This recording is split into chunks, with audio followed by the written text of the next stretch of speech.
And welcome back. Today we got BuzzTV's HD1, HD5, HD1, HD5 the HD5. That's what it is. BuzzTV HD5 32GB. This thing is a beast. We are going to check out the specs, and as you guys know, I like to do series on this stuff. Look how nice that thing is. I love when companies take attention to detail. Like they look at it and they're just like, this is what we're gonna do. So the experience of this thing is nice. So with all that being said, if you guys are interested, make sure you guys do email me. If you guys are interested in this one, check the description below, because I do have a link for BuzzTV with a discount code that you guys can get yourself hooked up with. So I always try to hook you guys up with the latest and greatest. Now let's come here and we are going to check out this BuzzTV device right there. So yeah, let's go ahead and jump straight into this guy right here. Oh man. And of course I opened it upside down. Did I open it upside down? I can't tell. It has the BuzzTV logo right there. So I'm inclined to open it like this, but here you go. You get your little, this is like a quick guide thing here. This is your QR codes and stuff like that. Pretty nice. This is like opening up a present here. This is nuts. So here's your remote. These guys do test everything out. Then they put a little pass thing on here. Everyone is loving this remote.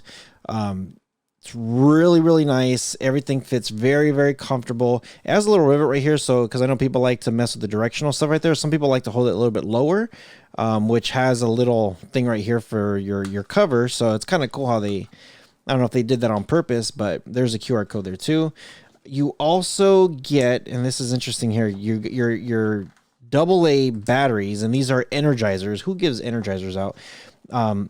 And here is your power, and that's how you pull it up. Now with these things, I don't know if they included it. Oh, they didn't. So they do have a universal where you close it and then you could slide a thing in here, and then you could pretty much take this all over the world, which is amazing. So they didn't include it in this one, but I'm pretty sure you could pick that up on the website, the additional accessories on that thing. That's if you're traveling anywhere else. So pretty nice. So there you go. Now the biggest thing here, I'm going to go ahead and put this here to the side, is this guy right there. This is nuts. This looks, for me, I love the honeycomb. I do got to say though, and I got to be honest, the plastic does feel budget for sure. It does feel cheap, but I guess as long as it works and it doesn't overheat, we should be good to go. So there you go. This is their dongle. All included. You don't have to worry about HDMIs or nothing. There's your reset button right there. You have your Ethernet port if you want to hardwire USB. You got your power, and looks like that's pretty much it. So that's all you really need. Let's go ahead and plug this thing in and see what we get. Okay, so is that glowing? Oh, that's cool. A little BuzzTV glowing right there, the logo. That's pretty neat. Yeah, I wasn't expecting that. So let's go ahead and check this guy out. These devices are always killer. These guys know how to do their devices very well. Now, first things first, my experience typically with these devices is that it does take a minute for it to load. First thing it's going to ask you is to connect to the Wi-Fi and all that stuff, and then it checks for updates, which about 90% of the time it needs an update of some sort. So that's typical when it comes to these devices, which is fine. Let them do their updates, whatever it needs. Let it do its thing. Just follow the instructions and it should be pretty easy for the setup. So here you go. First thing is to pair your remote. Keep it within, I guess, 3 feet. I'm pretty close. So it says hold the button up here, the center, and then the home. What is it for? I guess until it starts flashing red. So there you go. It's flashing red. And there you go. Remote found. Cool. So it looks like it's going. Connected to the BuzzTV BT400, 4,400. And then just come here, choose your language, United States, choose what location you are. Click up if you don't see some of your stuff, or down, whichever way you want to go. And just follow the on-screen instructions. So pretty simple. Let's go ahead and connect it to the Wi-Fi now. Now, I know some people do like the remotes. For me, I'm not a fan of the directional. It feels like it's too close to each other. Like the buttons, I don't feel the left or the right, and it does have a little bit tiny, like a rivet thing. But when I think of like the Fire Stick, I could tell the center enter button versus the up, down, left, right. With this one, it just blends in a little bit too much. So I just wish it would either raise the direction a little bit further up or raise the enter. I don't know. They got to do something to make it feel like there's a difference between up, down, left, right, and the enter button. But of course, personal preference.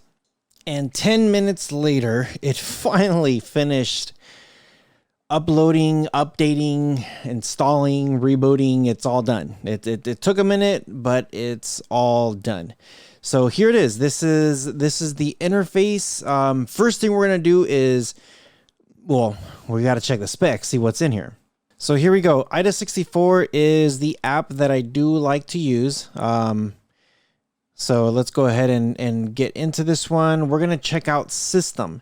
Now system, this is using, it's advertised as 32 gigs of internal storage. You're actually left with about 24 gigs of free storage space. 4 gigs of RAM, great. It's using the Logic chipset. You can see that it's the HD5 32, Droid Logic, good stuff. As far as the CPU goes, you are running a quad core ARM Cortex A35, 64-bit, which is pretty decent. As far as your display goes, you are using the right now it's pulling the full specs resolution. The GPU is the Mali G31. Pretty nice stuff here. As far as Android goes, you are using Android 11 with API level 30. The device is not rooted, but you really don't need these devices to be rooted anymore because you could do so much with it. Now, most important part, codecs. What do you have? Now, it does look like it is quadruplicates MP4A LATM, but you got your C2 decoder, your OMX Google decoder. You also get your C2 encoder and your OMX encoder. So that's why it looks like it's quadruplicates. It covers all aspects there. So you got your MP4A LATM, 3GPP AMR, your Flock, your ALA, your MLA, your MPEG, Opus, RAW, and Vorbis. And it looks like, let's see, a audio MPEG L2. So it's got a lot of good stuff here that you're going to be able to get your surround sound, your Dolby, stuff like that. So pretty good stuff there. As far as your video goes, you do get your M-Logic VP9. It looks like your AVS, HEVC, which is going to be your 4K, your 8K, all that good stuff, RN10, 20, 30, 40. You get all your awesomes, WMV1, 2, and 3. Pretty good stuff there. Now, it's got a lot of codecs right here. There's your H.264, which is exactly what you want. You got a couple of them. And H.263, VP8, VP9. Yeah, good stuff. The only ones that I really look for, which I don't see here, is there's specific ones for Dolby. Dolby Awesome or DTS Awesome, DTS HD. They have certain ones like that, but it's going to be able to play all that stuff anyway. So I just like to see the specific codecs. But there it is. There's everything that you need to know when it comes to the specs. This thing is a beast. It's got everything that you're going to need. So let me know what you guys think. Stay tuned to the next one because we're going to dive into this one a little bit further with the HD5 from BuzzTV. With all that being said, you guys take care of each other, and we'll see you guys in the next one.